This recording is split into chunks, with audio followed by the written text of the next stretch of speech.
Olá, aluno! Olá, aluna da Rede Estadual de Educação do Paraná. Sou a professora Vanessa e nós vamos começar agora a nossa segunda aula da disciplina de Filosofia.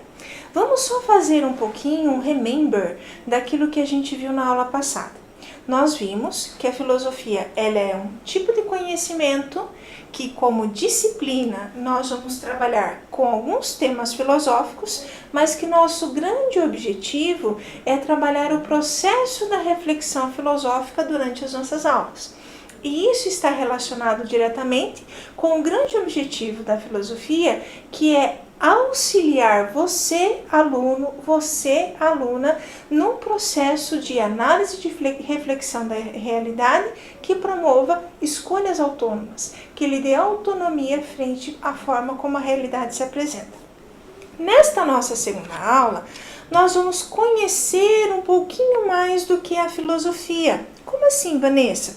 Nós vamos trabalhar um pouco mais a forma como a filosofia surgiu, entender um pouco o seu histórico, e entendendo um pouco esse histórico, nós vamos, de certa forma, trabalhando, conversando sobre como esse processo de reflexão começou a ser realizado na nossa sociedade ocidental.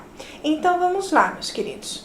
Quando nós falamos de filosofia, nós estamos falando, nós vamos ver hoje as origens, que ela teve a sua origem em um determinado tempo e um determinado espaço. Aqui a primeira coisa que a gente tem que ter noção, a filosofia, ela não é essa ideia de uma filosofia racional, análise crítica ampla da realidade, que é radical, rigorosa e de conjunto, ela é uma realidade do mundo ocidental. No mundo oriental existe sim a filosofia, mas a filosofia é entendida de outra forma. Ela começa a ser desenvolvida, para vocês terem uma ideia, 3.000 anos antes de Cristo. A nossa filosofia ocidental, ela começa a ser desenvolvida no século VI antes de Cristo. E ela nasce, ela surge em um determinado tempo e um determinado espaço. Quando nós falamos de tempo e espaço, nós não estamos querendo assim dizer especificamente que ela nasce só ali. Não, ela nasce ali por um conjunto de elementos que permitem que o seu surgimento ocorra. E aqui é importante. Na nossa tela, nós temos um pequeno mapa da nossa Grécia Antiga. Na Grécia Antiga, nós tínhamos esta composição de identidade social da Grécia. A Grécia hoje, ela é uma parte do seu território, ela é continental, ou seja, ela está no continente, e uma parte do seu território está nas ilhas. E tudo o que é a Grécia hoje é o Estado grego. Na antiguidade não era assim. Nós tínhamos a Grécia concebida como um conjunto de cidades que eram autônomas entre si. É mais ou menos como se Curitiba, Londrina, Maringá, Cascavel, Loanda, Cianorte, Apucarana fossem cidades autônomas entre si, cada uma tivesse as suas leis, a sua regulação jurídica, tivesse sua regulação comercial, sua moeda, sua moral, sua religião, cada uma tinha uma característica. Se nós olharmos no mapa, nós vamos ver diferentes identificações nesse mapa. Por exemplo, Atenas, se você conseguir identificar, é uma cidade que a gente chama de cidade-estado, uma cidade que tinha uma composição social própria. Abaixo nós vamos ter Esparta. Esparta é uma outra cidade com uma outra composição e assim por diante. É nesse espaço, no tempo do século VI a.C., que a filosofia surge. É ali que ela começa a ser desenvolvida. Aí você vai me perguntar, mas Vanessa, por que ela começa a ser desenvolvida neste tempo e neste espaço? Vamos lá. Quando nós falamos de tempo e espaço, nós estamos falando que a história foi se construindo em determinado lugar para que essa história que foi se construindo, ela contém em si alguns elementos que propiciam. No caso da filosofia, esse surgimento no século VI é devido basicamente a 5 elementos. Vanessa, são só esses elementos? Não, meus queridos, não são só esses elementos. Mas esses elementos é que vão nos dar a possibilidade de trazer para a realidade da Grécia desse período histórico uma forma diferente de compreensão da realidade. Que características ou que elementos são estes que propiciaram o surgimento da filosofia? Vai lá. Redescoberta da escrita, a moeda, lei escrita, a cidadania e a consolidação da democracia. Nós vamos ver cada um desses elementos para conseguir compreendê-los de forma mais específica. Quando nós falamos da redescoberta da escrita, você pode falar assim para mim, mas Vanessa, a escrita foi criada somente no século VI a.C.? Não, de forma alguma. Mas nesse período, nós tivemos uma forma diferenciada de utilização da escrita. Primeiro, a escrita, ela sempre esteve ligada, principalmente nesse recorte de espaço, à ideia de religiosidade. Os textos escritos, os textos religiosos, as narrativas que falavam sobre os deuses gregos, tudo isso fazia parte do âmbito religioso. E nesse período histórico, graças a uma nova formação social na Grécia, nós temos a ideia de que a escrita sai do âmbito religioso e ela começa a ser entendida como uma fonte de comunicação. E aqui é importante, não significa que a escrita foi popularizada. Nesse período, e em vários outros períodos da nossa história, a escrita era um acesso à leitura e a escrita eram capacidades, habilidades, conhecimentos que eram de um grupo pequeno de pessoas. Mas aqui ela deixa de ter somente um aspecto religioso e passa a ter também um aspecto social, político, cidadão, de organização da cidade. E uma outra coisa importante que para a filosofia é essencial é a ideia de que a escrita ela nos dá uma ideia de abstração. Como assim, Vanessa? Na fala, quando nós expressamos a nossa fala, nós estamos sempre argumentando em torno de realidades. Quando eu falo caneta, eu estou designando este objeto, um nome que dá a ele uma função. Caneta. Caneta serve para quê? Para escrever. Na escrita, não é somente a expressão verbal, mas é a expressão concreta daquilo que nós estamos designando a realidade. Portanto, a escrita reforça o aspecto abstrato que a realidade tem, um aspecto conceitual. Então, quando eu escrevo, eu estou escrevendo sobre algo que é concreto, mas eu estou fazendo isso de forma abstrata. Então, essa é uma primeira característica que faz com que o pensamento daquele espaço e tempo começasse a perceber que o religioso deixa de ser o grande foco, detentor de todo esse conhecimento e capacidade de comunicação e passa, nesse contexto, a se tornar parte da constituição social e faz com que todo o povo comece a ter acesso ou comece a pensar, a desenvolver ou a compreender uma mentalidade social abstrata. Depois, nós temos a ideia da constituição da moeda. Nós sabemos que os círculos comerciais, eles por muito tempo foram na metodologia de escambo. Eu, Vanessa, tenho um determinado bem e eu quero trocar com você este bem por outro bem.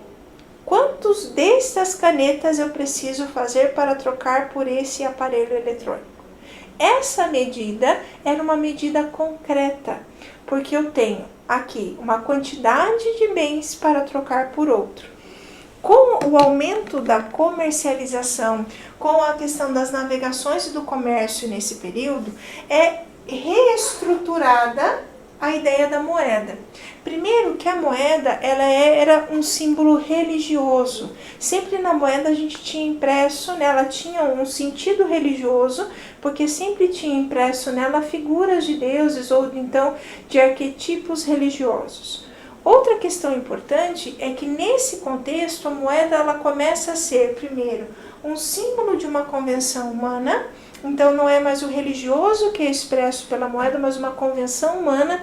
Eu vou fazer uma convenção com você de que essa caneta custa R$2. E se nós pegarmos hoje uma nota de R$2, nós temos o quê? Um papel timbrado, que nós seres humanos damos àquele papel o valor de R$2 e correspondemos esse valor a uma possibilidade de compra. Outra coisa importante é que surge aqui a noção abstrata de valor. Como assim, Vanessa, a noção abstrata de valor? Nós não estamos falando aqui, meus queridos, necessariamente de que o valor é algo só concreto. Eu estou dizendo de que um esforço de trabalho é equiparado a um determinado valor financeiro. Isso é uma concepção abstrata. Vou dar um exemplo simples. Se nós formos comprar uma pintura, nós fomos até um mercado, fomos até uma feira e lá encontramos uma pintura, um quadro. O artista pode estar pedindo naquele quadro o valor de R$2.000. Você vai falar, nossa, é muito. É o que ele tem aqui, só tinta e uma tela. E um tempo de trabalho. Não é tanto assim para esse valor. Mas o artista está colocando também ali um outro valor, que é um valor abstrato, que não é só o valor do seu trabalho, mas o valor também da sua criatividade, da sua arte. Então, quando a moeda surge como essa convenção humana, com essa noção profunda de abstração, nós temos também mais um elemento de conjugação que faz com que a sociedade grega, especificamente, muito mais a cidade de Atenas, tenha esse olhar mais abstrato da realidade que vai se separando do âmbito religioso. Outro elemento que nós encontramos é a ideia da lei escrita. Qual que é a diferença, Vanessa? Como assim a lei escrita? Para nós isso hoje talvez não tenha o valor que naquela época teve. No período do século VI a.C. ainda, nós tínhamos muito a ideia de que a lei provinha do divino, de que as religiões ou que as crenças, as ideologias religiosas é que imputavam a lei e a organização social. Nesse período do século VI, esta concepção religiosa de Estado começa a desaparecer e começa a entrar a ideia de um Estado laico, ou seja, de um Estado que é baseado nas convenções humanas. Esse Estado baseado nas convenções humanas necessariamente troca a lei divina por uma lei que é feita pelo conjunto dos habitantes ou dos cidadãos daquela determinada localidade. E importante, a lei escrita ela pressupõe a isonomia. O que é isonomia? Isonomia é a capacidade que o direito que nós temos de ser todos iguais perante a lei. Então, uma lei escrita, ela pressupõe que todos precisam seguir aquela lei daquela forma. Se há mudança na lei, ela passa por um processo de reflexão e novamente ela é registrada. Então, a lei escrita, ela nos dá dois elementos profundos para o surgimento da filosofia.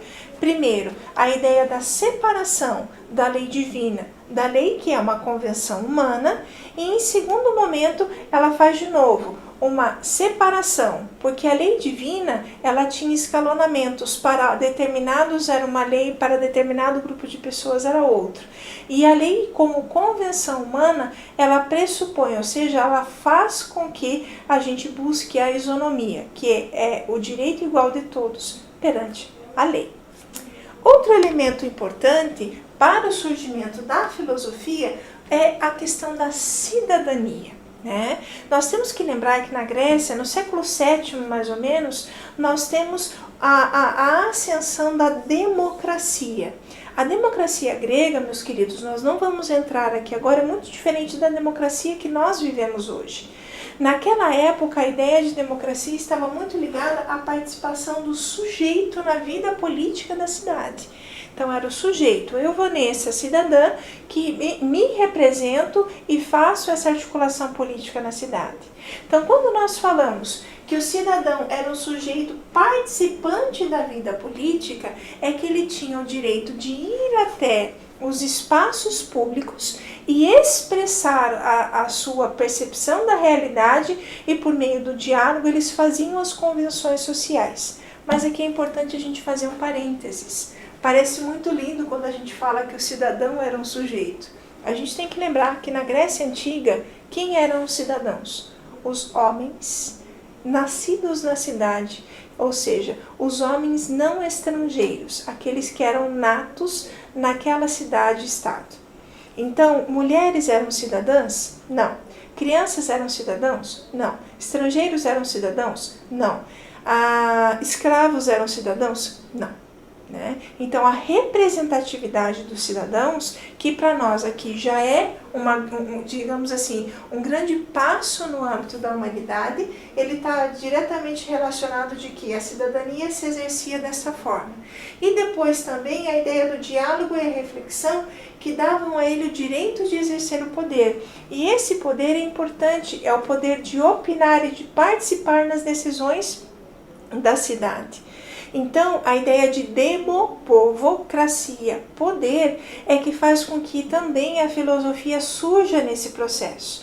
Porque é no diálogo que a reflexão filosófica se estabelece, e nesse caso o diálogo é que compunha a estruturação da vida política da cidade. E mais importante a gente destacar uma outra coisa, outro parênteses. A vida política não é na percepção que nós temos hoje. A política para nós às vezes é uma político-partidária, não é isso. Não é a ideia de defender um partido, defender uma ideologia, mas a política no sentido específico de fazer-se colocar no meio dos outros para a discussão das necessidades comuns da sociedade, que para nós hoje efetivamente expressa o conceito de cidadania. Por fim, um outro elemento que faz parte desse cômputo de características que possibilitam o surgimento da filosofia no século VI, nós vamos encontrar a consolidação da democracia. Nós já falamos um pouquinho disso, mas é importante a gente salientar que no contexto da democracia grega do século VI, todos os cidadãos, independentemente de sua posição e função social, tinham acesso às decisões sociais. Ou seja, todos eram chamados a participar destas decisões. De novo, o diálogo, a reflexão sobre o contexto da cidade permeia a vida daquele grupo de pessoas. Quando nós falamos isso, nós temos que entender que o processo de construção da filosofia, meus queridos, ele está então diretamente relacionado a um tempo e a um espaço. A filosofia não é simplesmente uma atividade que surgiu, tem algumas imagens de filosofia na internet que colocam a pessoa pensando e parece que aquilo é a filosofia. Não, isso é uma reflexão pessoal, são momentos que cada um de nós temos, nós sempre tivemos na história da humanidade. Mas aqui nós estamos falando de um tipo específico de reflexão. Agora, se nós pegarmos todos esses elementos, nós vamos precisar, quando a gente fala de todos esses elementos, nós estamos sempre direcionando eles a um aspecto. Que aspecto é esse?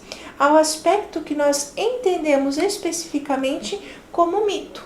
Quando nós falamos de mito, e aqui antes de falar do mito nós vamos falar do aspecto religioso, nós estamos vendo que todos esses 5 elementos nos ajudam a entender que esse aspecto religioso, ele deixa de ser o que a gente chama de hegemônico. Ou seja, no século VI, quando nós falamos especificamente da forma como as pessoas pensavam, da forma como elas explicavam a realidade, o aspecto religioso estava muito presente. Então, quando nós falamos das várias dimensões, por exemplo, da escrita, que tem a ver com a abstração, Quando nós falamos da moeda, que tem a ver com a abstração. Quando nós falamos da ideia específica, da lei escrita, nós temos a ideia da abstração. Quando nós falamos da cidadania, nós temos qual ideia? Da abstração de novo? Não. A ideia do diálogo e da reflexão. Mas o diálogo e reflexão da, e aqui importante, realidade. Quando nós falamos também aqui da democracia, nós estamos falando nesse sentido e referenciando também a realidade. Então, quando nós olhamos todos esses elementos, nós começamos a entender que a filosofia, no seu processo de construção, ela está tentando fazer esse processo de construção social que surge no século XVIII, ele começa a se expressar em contraposição a um modelo de sociedade. Que modelo de sociedade? Há uma sociedade que sai do aspecto só religioso e passa a se preocupar com também o aspecto social. Agora vamos ver uma coisa, meus queridos. Quando nós pensamos toda essa ideia, nós começamos a entender então que a filosofia, ela é eminentemente algo que começa a surgir por uma oposição ou por um distanciamento de um tipo de visão de mundo, que é a visão de mundo do mito. E aqui é importante, lembra que eu falei na aula passada que a filosofia e a religião não estavam em conflito? Porque elas não estão. O contexto histórico da Grécia no século VI, que era um contexto de afastamento do aspecto religioso, é que fez a possibilidade de surgir a reflexão filosófica. Mas não necessariamente foi isso que com intencionalidade se opôs ao religioso, mas é uma construção social tanto de tempo quanto de espaço. Agora, a filosofia, o seu surgimento, que se dá por todos esses elementos também, ele se foca muito na ideia da contraposição do que nós chamamos de mito. Quando nós falamos de mito, e aqui é bem importante, nós muitas vezes pensamos assim, fulano de tal é um mito, né? Você já ouviu falar do mito da música pop? O que nós estamos falando? Nós estamos falando de uma pessoa, mas mais que uma pessoa, nós estamos falando de um conceito, né?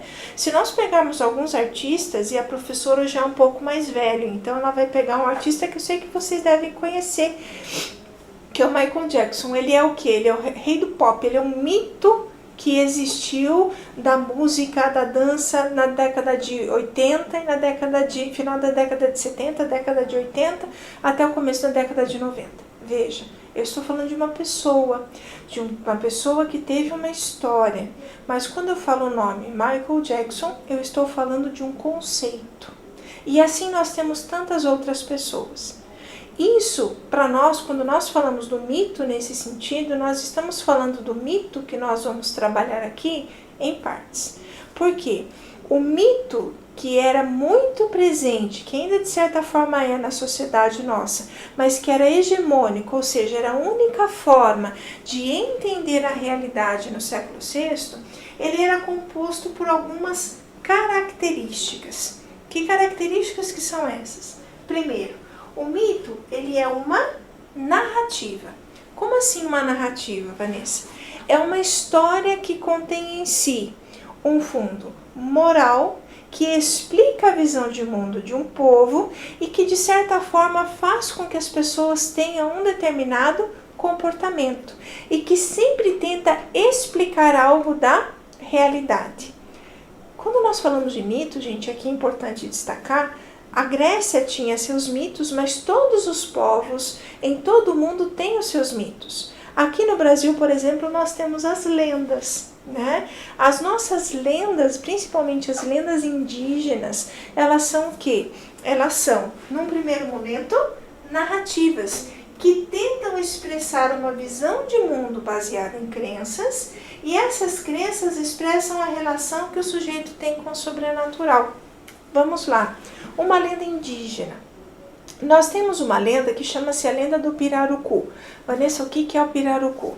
Pirarucu é um peixe muito grande, próprio da região amazônica. Ele pode chegar a 4 metros de comprimento. Ele é um peixe carnívoro. Ele é conhecido como um peixe muito agressivo, né?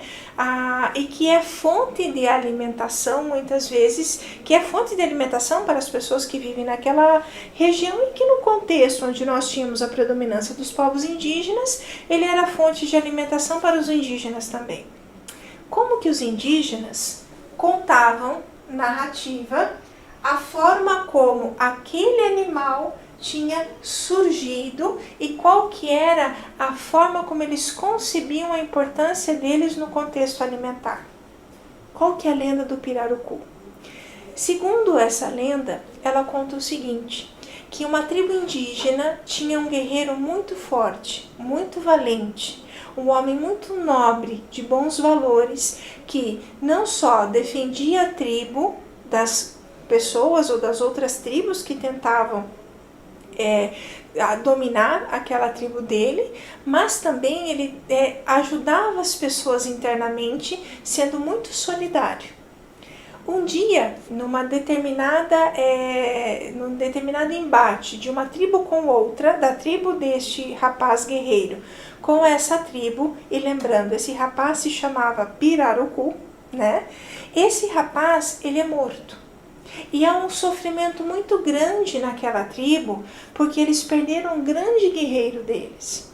Aí, Tupã, o Deus de todo o universo, Criador de todas as coisas, olha para o sofrimento daquela tribo, olha para o sofrimento da perda daquele grande guerreiro, e tendo em vista a memória e os feitos daquele guerreiro, ele torna aquele guerreiro um grande peixe, que é o quê? É o guerreiro dos lagos, é aquele que domina todos os rios da região do Amazonas, e que de certa forma também ele deixou de proteger aquela tribo, mas é fonte de alimento para aquela tribo se fortalecer para se defender. Perceba, é uma lenda. Para nós pode parecer uma coisa boba, mas ela é o quê? Ela é uma narrativa que expressa a visão de mundo e crenças das pessoas que estão ligadas à visão que eles têm do sobrenatural.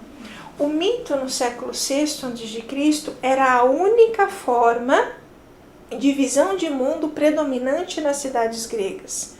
Agora, se nós pensarmos isso, se nós refletirmos isso e voltarmos à ideia de que nós temos uma série de elementos históricos que começam a fazer a mudança no olhar e na visão de mundo daquele povo, nós vamos começar a entender que o mito, ele começa a perder o seu sentido no contexto da vida grega.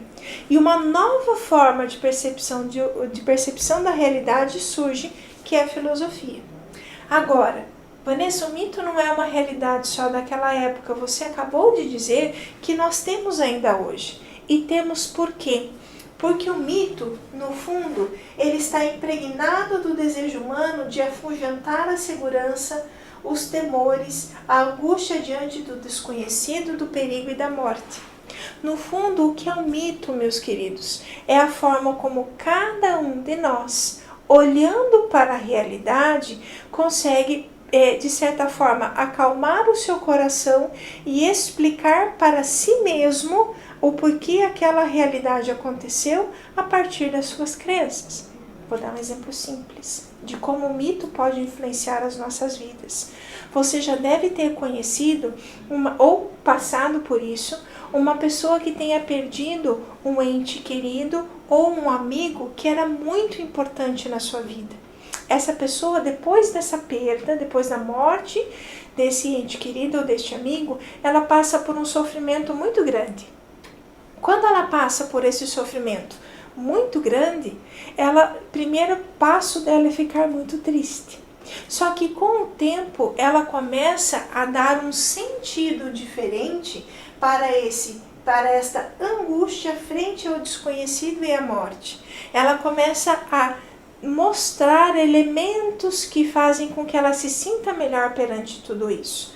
Então, por exemplo, Ela pode dizer que, nossa, a pessoa descansou. Às vezes a pessoa está doente por muito tempo. E quando ela morre, o que vai acalmar o coração dela é dizer que ela descansou, que ela vai para um lugar mais bonito, que ela vai... Isso são explicações que nós damos a nós mesmos e que fazem parte do quê? De uma estrutura mitológica de pensamento. Aí você vai me perguntar assim, mas Vanessa, quer dizer então que a filosofia não alcançou o seu objetivo? Porque o mito está presente até hoje na nossa vida. Sim, está presente, mas a filosofia sim alcançou o seu objetivo. Por quê? Porque naquele período histórico, meus queridos, nós tivemos um período de mudança. O mito continuou existindo, mas nós tivemos a ascensão de um novo modo de enxergar a realidade, que era a filosofia. Se vocês lembrarem da nossa aula passada, vocês vão lembrar que eu disse várias vezes para vocês que a filosofia ela não é um conhecimento fechado em si mesmo. Isto significa que a filosofia nunca vai negar o mito, nunca vai negar a religião, nunca vai negar a ciência, nunca vai negar o senso comum, mas a filosofia sempre vai se colocar como um conhecimento diferenciado.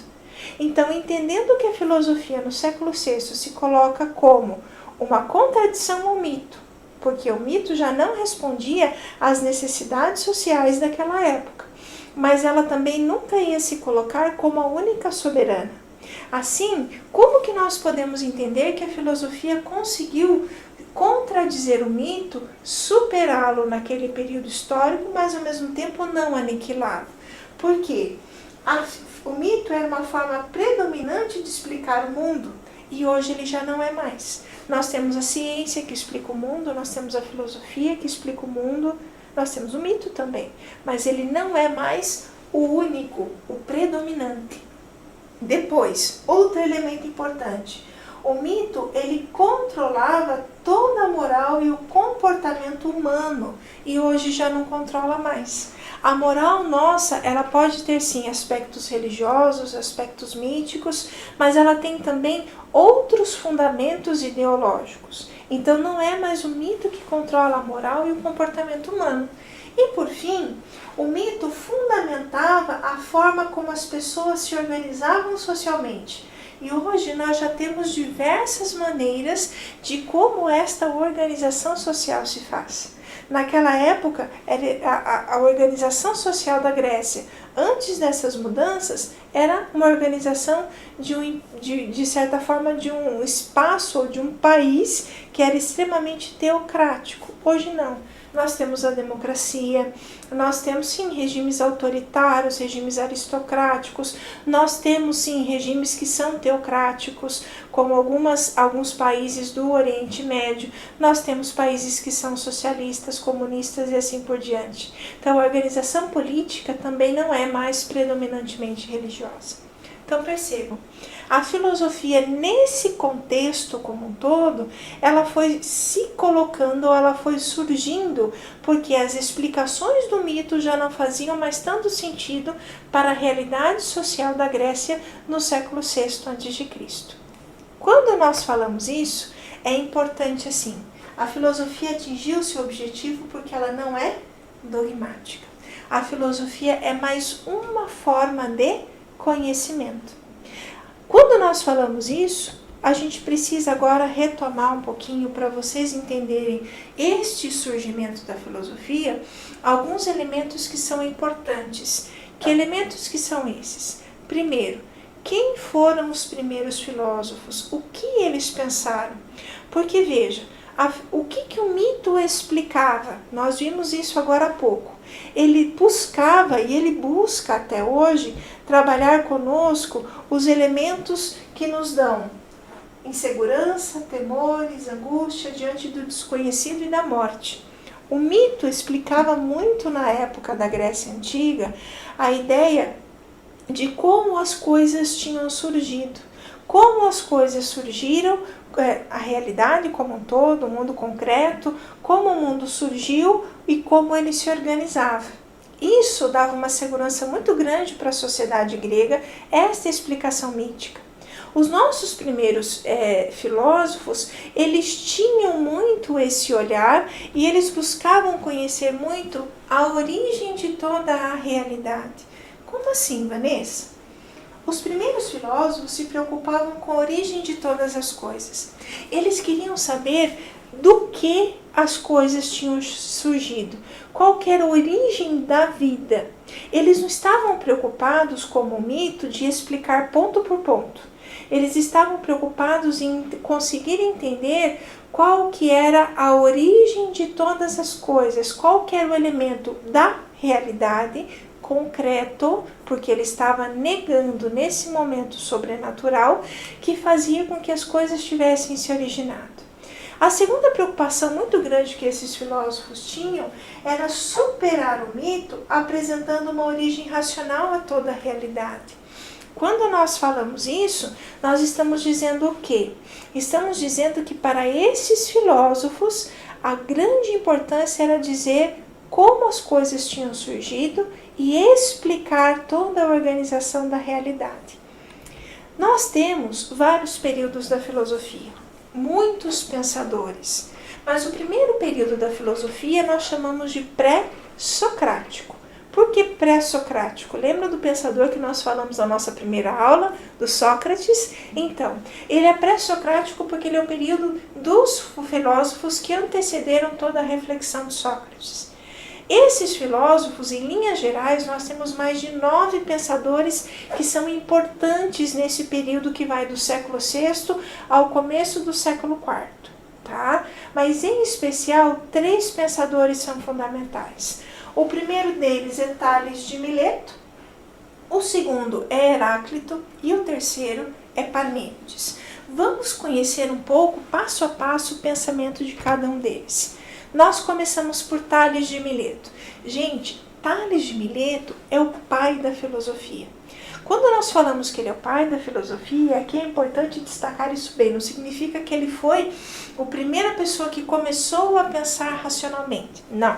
Mas ele foi o primeiro filósofo que organizou de forma um pouco mais sistemática o seu pensamento racional, refletindo sobre a origem e a organização de todas as coisas. Tales, ele buscou muito compreender a origem de tudo. E para ele, a origem do cosmos, a origem de toda a realidade existente no universo é a água. Pode parecer uma coisa, inclusive, até muito simplória, né? Mas por que ele fala que é a água? Ele, investigando a realidade, ele viu que todos os seres existentes na realidade tinham ou dependiam do elemento úmido. Por exemplo, nós seres humanos, se não tomarmos água, em 3 dias nós deixamos de existir. As plantas, se elas não têm água, elas morrem. A terra, para que ela se torne fértil e produza vida, ela precisa de água. Até as rochas, gente. Para a gente poder formar uma rocha nova, ou para uma rocha poder ir se formando a partir de outras, a partir da sedimentação, ela precisa da umidade, ela precisa da água.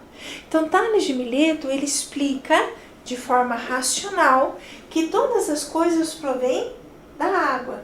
Que algo a partir do qual tudo que pode ser formado é a água. A água, ela é essencial à vida e ela é capaz de gerar outras realidades. Ela é capaz de dar a possibilidade das outras coisas existirem. Ele é o pai da filosofia. Mas nós temos 2 outros pensadores que acabam sendo aqueles propulsores para que a filosofia não só continue, mas eles estabelecem entre si um problema que um pensa uma coisa, o outro pensa outra coisa, e esse problema é que vai movimentar a história da filosofia até os dias de hoje.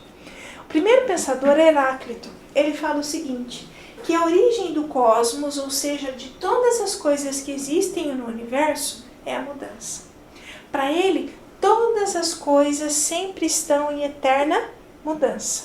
Tudo muda. Ele tem uma expressão grega que se chama pantarrei, que significa tudo flui, tudo está em constante mudança.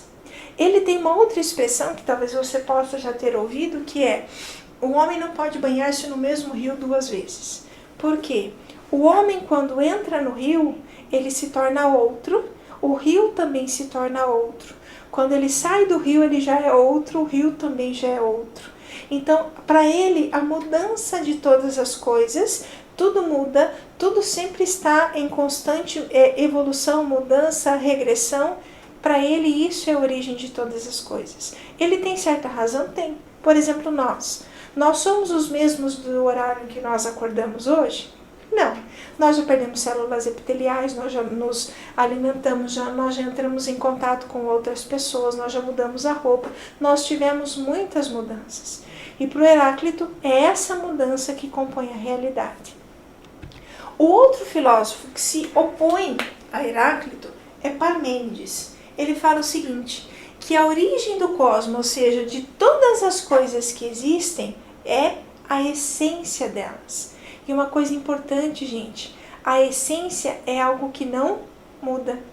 Você já deve ter ouvido um colega teu falar assim, fulano mudou, ciclana mudou bastante e tal, mas ela continua sendo lá no fundo a mesma pessoa. O que ele está dizendo? Que a essência da pessoa não mudou, mas de que ela teve alterações, mas que a essência dela não mudou. Para Parmênides, absolutamente nada muda. Todo o objeto da realidade possui uma única essência e toda mudança que existe é apenas aparência. E por que ele fala isso? Ele fala isso em contraposição a Heráclito porque para ele, se as coisas estão mudando eternamente, nós nunca vamos poder conhecê-las. Se tudo muda, nada é. Se tudo sempre está sendo diferente, nós não podemos conhecer nada, nós não podemos afirmar nada sobre a realidade, ou seja, filosoficamente falando, nós nunca vamos poder refletir. Só que Heráclito, voltando, afirma que o que os olhos nos mostram é que sempre há mudança, que tudo está em constante mudança, ou seja, a essência da realidade é a mudança. Percebam. Para Heráclito, tudo muda. Para Parmênides, nós temos uma eterna permanência de tudo. E daí? Qual que é a origem das coisas? Como é que nós podemos conhecer a realidade? Porque se a realidade é fixa, a nossa reflexão sobre ela é apenas uma. Ela nunca vai mudar, porque a realidade não muda.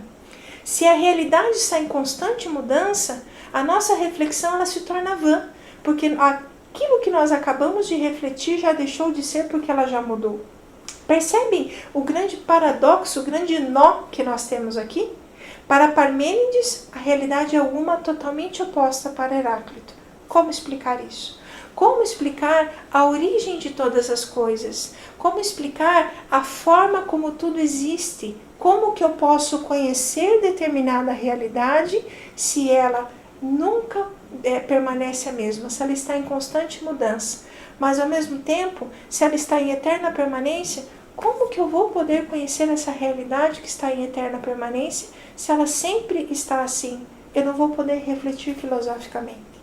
Percebam, meus queridos, nesta construção da nossa aula de hoje, a gente percebe que o surgimento da filosofia, ele se dá por um contexto social que vai se afastando de uma reflexão mítica da realidade. A filosofia surge como uma nova opção de reflexão sobre essa realidade e que os primeiros filósofos fazem um exercício muito grande, não só de conhecer a realidade, mas um exercício muito grande também de tentar pensar como a reflexão dessa realidade pode estar mais próxima da verdade.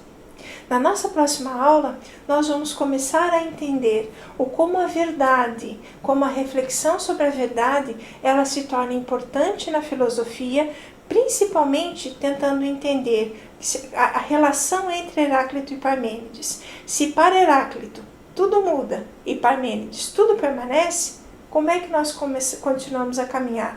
Quem nós seguimos? Como nós podemos conciliá-los? Ou seja, como a reflexão filosófica pode se desenvolver frente a esse paradoxo. Agradeço a presença de vocês e vocês têm uma tarefinha de casa. Depois dessa nossa aula, você vai entrar na internet e vai pesquisar um pouco mais sobre Parmênides e um pouco mais sobre Heráclito. E vai tentar perceber quais são as diferenças profundas do pensamento dos dois. Obrigado pela sua presença conosco hoje e nós nos encontramos nas nossas próximas aulas. Até. Tchau, tchau.